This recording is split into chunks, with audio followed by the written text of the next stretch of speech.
নমস্কার, বিলোরবিলে আবার আপনাদের সকলকে স্বাগত জানাই। আজকে আবার আমাদের সঙ্গে হেডিং ডেস্কে রয়েছেন সন্দীপন ব্যানার্জি। সন্দীপন, তোমাকে বিলোরবিলে আবার স্বাগত। ধন্যবাদ পার্থদা। একটা অনবদ্য কামব্যাক আমরা দেখলাম এই সিরিজের, এই টেস্ট ম্যাচের। হ্যাঁ, মানে ধন্যবাদ। হ্যাঁ, একদমই। মানে কালকে যেভাবে ম্যাচটা যে জায়গাটায় ছিল এবং আজকে যা যা ঘটলো সারাদিন ধরে, খুব জমজমাট একটা তৃতীয় দিন অপেক্ষা করছে। এবং বেসিক্যালি তৃতীয় দিনকেই বলা হয় যে টেস্ট ম্যাচের সবচেয়ে গুরুত্বপূর্ণ দিন। সেদিনই বোঝা যায় যে ম্যাচটা কোন দিকে যাচ্ছে। তো আজকে যা খেলা হলো সারাদিনে, তাতে করে বোধহয় তৃতীয় দিনের গুরুত্বটা অনেক বেশি বেড়ে গেল।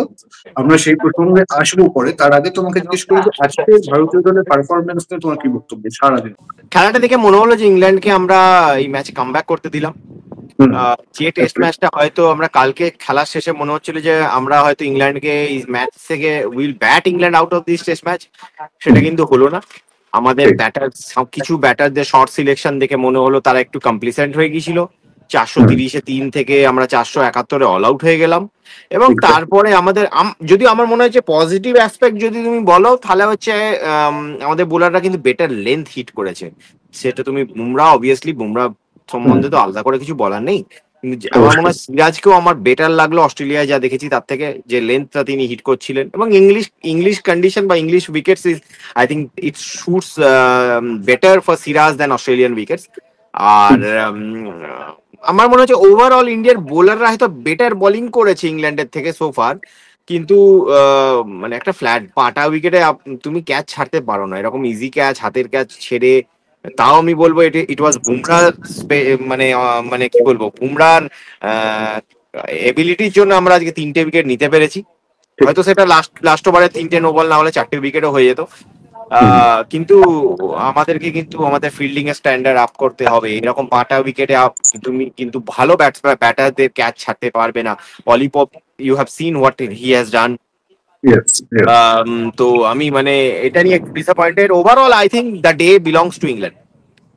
অবশ্যই, অবশ্যই। কিন্তু তার আগে ঋষভ পন্থের সেঞ্চুরি, সেটা নিয়ে কি বলবেন?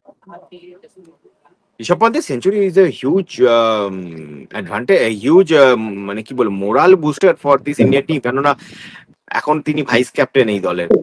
তার আইপিএল ফর্ম নিয়ে অনেক কোয়েশ্চেন ছিল। তিনি ইংল্যান্ড আসার আগে অনেক তার পারফরমেন্স বা সম্ভাব্য পারফরমেন্স নিয়ে কোয়েশ্চেন উঠেছিল। কিন্তু ঋষভ পন্থ দেখিয়ে দিলেন টেস্ট ম্যাচে তিনি কিন্তু ইজ এ ডিফারেন্ট মানে বিস্ট বলা যেতে পারে। টেস্ট ম্যাচে test matches I think this is his comfort zone. এবং সেটা আজকে আমরা ওনার ব্যাটিংও দেখলাম, মানে একটা ফ্রি মাইন্ডে উনি ব্যাট করেন। আর ঋষভ পান্ত, মানে কালকে যেটা আমরা বলছিলাম আর কি, ঋষভ পান্ত হচ্ছে এমন একটা ব্যাটার যার যেদিন তিনি খেলবেন সেটা দেখে আমাদের মানে ওয়াও একটা মোমেন্ট হবে, কিন্তু আবার যখনই তিনি ফেল করবেন তখনই কিন্তু খুব বাজে দেখতে, মানে দেখতে লাগে, যেটা আমাদের মেলবোর্নে হয়েছিল। সুতরাং মানে Rishabh Pant is a double edged sword, দুধারী তলোয়ার যেটা আমাদের বলে। কিন্তু কিন্তু সেখান থেকে, যেখানে ইনিংসটা 430 for 3 ছিল, সেখান থেকে যে 471 অল আউট হয়ে গেল, এটা কি কারণে হলো বলে তোমার মনে হয়? ওই ফেজটা কি ইংল্যান্ড বা বেন স্টোকস অবশ্যই বেটার বোলিং করলো, বা বেন স্টোকস অ্যান্ড টম, নাকি ভারত বাজি ব্যাটিং করলো ওই ফেজটায়? আমার মনে হয় ভারতের শর্ট সিলেকশন একটু কমপ্লিসেন্সি ছিল। তুমি যদি শুভমান গিলের শটটা দেখো, তুমি যদি করুণ নায়ারের শটটা দেখো, তুমি যদি শার্দুল ঠাকুরের শটটা দেখো, আর তাছাড়া একটু ওয়েদার কন্ডিশনও ওই সময় একটু মেঘলা হয়েছিল, বল একটু মুভ করছিল। তুমি ঋষভ পান্তের ডিসমিশনটা দেখলে বুঝতে পারবে বলটা কিন্তু শার্পলি ভেতরে এসেছিল মুভ করে। তো কম্বিনেশন আমি বলবো, আমি অ্যাকচুয়ালি বেশিরভাগ দোষটা কিন্তু ভারতীয় ব্যাটিংকে দেবো। এবং সাথে শীতাংশু কোটাক এসেছিলেন প্রেস কনফারেন্সে, তিনিও কিন্তু এটাকে collapse, use the word collapse. So আমার মনে হয় ভারত হয়তো 550-র মতো একটা কিছু এক্সপেক্ট করছিল, তো সেখান থেকে রানটা অনেকটাই কম হয়ে গেল। ঠিক। তবে আমি ভারতীয় বোলিং এর ক্ষেত্রে বলবো, তুমি বললে যে সিরাজ ভালো লেন্থে বলটা রাখছিল, কিন্তু সিরাজের ফার্স্ট স্পেলটা কি তোমাকে খানিকটা ডিসঅ্যাপয়েন্ট করেনি? ফার্স্ট স্পেলটা ডিসঅ্যাপয়েন্ট করেছে, কিন্তু লেটেস্ট স্পেলে মানে আমার মনে হয় সিরাজ ভালো কামব্যাক করেছিল। বলটা হালকা মুভও করাচ্ছিল। বাট এগেন মানে ওই আর কি, আমরা সেই বোলিং এ না আমরা একটু জসপ্রীত বুমরার উপর ওভার ডিপেন্ডেন্ট হয়ে যাচ্ছি পার্থদা, এটা কিন্তু আমাদেরকে দেখতে হবে। মানে জসপ্রীত বুমরা এই সিরিজের প্রতিটা টেস্ট ম্যাচ খেলবেন না, মানে হুম, আমরা এখানে টিএমএস এর কমেন্ট্রিতেও বলা বলি করছিল যে জসপ্রীত বুমরা যদি না খেলে ভারতীয় বোলিং এর কি হবে। যদিও আমার মনে হয় এক্স্যাক্টলি। ইংল্যান্ডের থেকে অনেক বেটার বোলিং করেছে ভারত, কিন্তু মানে জসপ্রীত বুমরার ওপরে একটা, আর দেখো তুমি আজকে মানে 13 over already Jasprit Bumrah bowling করে ফেলেছে। সুতরাং হ্যাঁ, জসপ্রীত বুমরা কে এবং তোমাকে কিন্তু একটা একটা সেশন খুব ভারত যখন কেয়ারফুলি বল ম্যানেজও করেনি, করতে হবে। ঠিক আমি এই পয়েন্টটাতে আসতে চাইছিলাম যে একটা সেশন ভারত আজকে ব্যাট করেছে, তা সত্ত্বেও বুমরাকে দিয়ে 13 ওভার বল করাতে হলো। তো সেটা কিন্তু কোথাও একটা কনসার্ন হতে পারে যত সিরিজ এগোবে, এরকম ভাবে যদি বুমরাকে ওয়ার্কলোড নিতে হয়। Absolutely concern, absolutely concern. হুম, এবং মানে শুধুমাত্র মানে বুমরার উপরে তুমি ডিপেন্ড করে তোমার তোমার বাকি বোলাররা দে, মানে যদিও আমি বলবো সিরাজ একটু বেটার বোলিং করেছে, প্রসিদ্ধ কৃষ্ণা এগেন আমি ডিসঅ্যাপয়েন্টেড প্রসিদ্ধ কৃষ্ণা বোলিং দেখে। আম, শার্দুলকে তুমি বলে আনছো জাডেজারও পরে, যে তোমার ফোর্থ এক্স্যাক্টলি। সিমার, হুম, তাহলে শার্দুলের রোলটা কি টিমে? He is not a batting allrounder, he is not Nitish Reddy. তো অ্যাবসলিউটলি। মানে এই উইকেটে যদিও শার্দুলের জন্য কতটা হেল্প এই ধরনের কন্ডিশনে আছে আমি জানি না। কালকে হয়তো একটু মেঘলা কন্ডিশন থাকলে বল একটু মানে একটু মুভ করলে তখন দেখা যাবে শার্দুলকে বেশি বোলিং করতে। তো আচ্ছা। হ্যাঁ, মানে আমাদেরকে এটা ভাবতে হবে যে ইংল্যান্ডে দেখো, ইংল্যান্ডের 3টে উইকেট পড়েছে। কালকের হুম। মর্নিং সেশনটা কিন্তু খুব ইম্পর্টেন্ট হবে, এবং কালকের মর্নিং সেশনটা আমার মনে হয় ডিসাইসিভ ফ্যাক্টর হতে চলেছে এই টেস্ট ম্যাচের। আগে আমাকে বলো যে কালকের ওয়েদার ফোরকাস্ট কি আছে, কালকে বৃষ্টির কতটা সম্ভাবনা রয়েছে এবং কালকে সেটা বৃষ্টির কবে কি সম্ভব, হবে? আজকে ইনফ্যাক্ট রাত থেকেই একটু ওয়েদারটা ভারী ওয়েদার হবে, হুম, বৃষ্টি হবে। হুম, এবার কালকে ওয়েদারটা সকালে এখানে তো ওয়েদার ফোরকাস্ট মানে ঘন্টায় ঘন্টায় চেঞ্জ হচ্ছে। হুম। তবে সকালের দিকে হালকা একটু ক্লাউড কভার থাকবে এবং বৃষ্টিরও সম্ভাবনা আছে, মানে স্টপ স্টার্ট খেলা তুমি হয়তো দেখতে পারো। আচ্ছা, আচ্ছা, আচ্ছা। তো আজকের পরে কালকে এখান থেকে ম্যাচটা কোন জায়গায় যেতে পারে বলে তোমার মনে হচ্ছে, তোমার কি প্রেডিকশন থাকে? কোথা কোন দিকে যেতে পারে সেটা তো ডিপেন্ড করবে আমরা কিভাবে পারফর্ম করব তার উপরে। হুম। আর এবং এইখানে খুব গুরুত্বপূর্ণ কি হতে চলেছে, ভারতের বুমরা বাদে বাকি যে বোলার তাদের ভূমিকা কি absolutely, হবে? এই মানে এই ম্যাচে ভারতের ভাগ্য ডিসাইড করবে, শুধু বুমরা নয়, বুমরা ছাড়া ভারতের যে বাকি বোলার আছে, বাকি যে উইকেট টেকার্স আছে, সো কল্ড যারা পোটেনশিয়াল উইকেট টেকার্স, তারা কিভাবে পারফর্ম করছে, তারা কতটা সাপোর্ট বুমরাকে দিতে পারছে। Exactly. You don't want Bumrah to break down at the start of the series, right? Absolutely. ঠিক।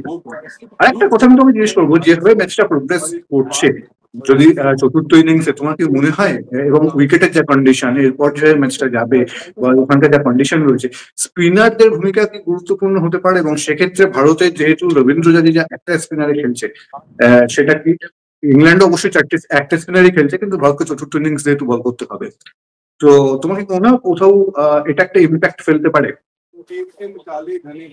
মনে হয় না অতটা ফ্যাক্টর হবে। উইকেটটা কিন্তু খুব ফার্ম, উইকেটটা ব্রেক করছে না তেমন। আমি আজকেও দেখেছি উইকেটে কেমন তেমন ওয়ারেন্টি আর নেই। তুমি যদি হুম, খেলা দেখো, আনইভেন বাউন্স দেখতে পাচ্ছ না, মানে দুদিনের খেলা হয়ে গেল এখানে উইকেটে। হুম। উইকেটটা ফার্ম উইকেট। এখানে ফোর্থ ইনিংসের মানে আমরা যদি দেখি যে টিমের রেকর্ড আছে, মানে চেস করার রেকর্ড আছে, ইংল্যান্ডই খুব ভালো খেলে এখানে ফোর্থ ইনিংসে। সুতরাং উইকেট নিয়ে আমি খুব একটা কনসার্ন নই। আর স্পিনার আই ডোন্ট থিঙ্ক যে খুব একটা বড় রোল হতে চলেছে।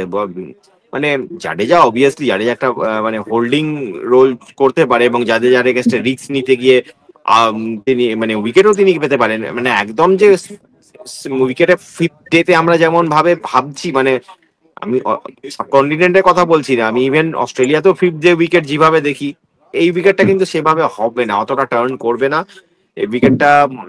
এখানে কিন্তু যেটা হবে সেটা হচ্ছে হালকা রিভার্স হলে হতে পারে, বলটা একটু হালকা রিভার্স হতে পারে, আউটফিল্ডটা রাফ, এখানে অনেকগুলো মানে প্র্যাকটিস উইকেট আছে, রাফ প্যাচেস আছে গ্রাউন্ডে। আর হালকা রিভার্স হলে হতে পারে, তাছাড়া আমি কিছু দেখছি না। আচ্ছা। আর একটা জিনিস আমি তোমাকে জিজ্ঞেস করবো, সেটা হচ্ছে ভারতীয় ফিল্ডিং।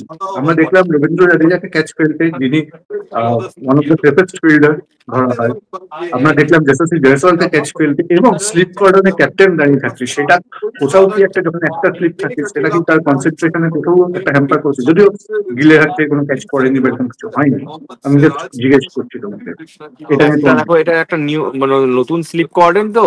হুম, আমি জানি না, আমি যদিও সেই নতুন স্লিপ করেন কোঅর্ডিনেশনের মানে কি বলবো মিস্টেকের জন্য যে ক্যাচ পড়েছে তা সেটা আমি বলবো না, ক্যাচটা মানে ওটা যশস্বী জয়সওয়ালের নেওয়া উচিত ছিল। জাডেজা এগেন ক্যাচ ফেলেন না তিনি, কিন্তু আমার ক্যাচটা যখন ফেললেন তিনি আমার মনে পড়ে গেল ওই Southampton test match 2014 Alastair কুকের catch ফেলেছিলেন, তারপর থেকে হ্যাঁ, সিরিজটা কি হয়েছিল সবাই আমরা জানি। ঠিক ঠিক ঠিক। সুতরাং মানে আই হোপ দ্যাট ওইরকম কিছু একটা হবে না এখানে। বাট ওভারঅল ভারত কিন্তু আজকে যদি ক্যাচগুলো নিত আজকে একটা খুব, আমি বলবো যে ইংল্যান্ড মোটামুটি 5 উইকেট পড়ে যেত। মানে ইংল্যান্ড যদি 200 অড ফর 5 থাকতো আমি বলবো ভারতকে এগিয়ে রাখতাম, কিন্তু হয়তো অবশ্যই ফিল্ডিং ভারত এর ম্যাচটা মিস্টেকের জন্য বেশি করে নেবে। আমরা হয়তো একটু পিছিয়েই আছি মানে টেস্ট ম্যাচ এখনো পর্যন্ত।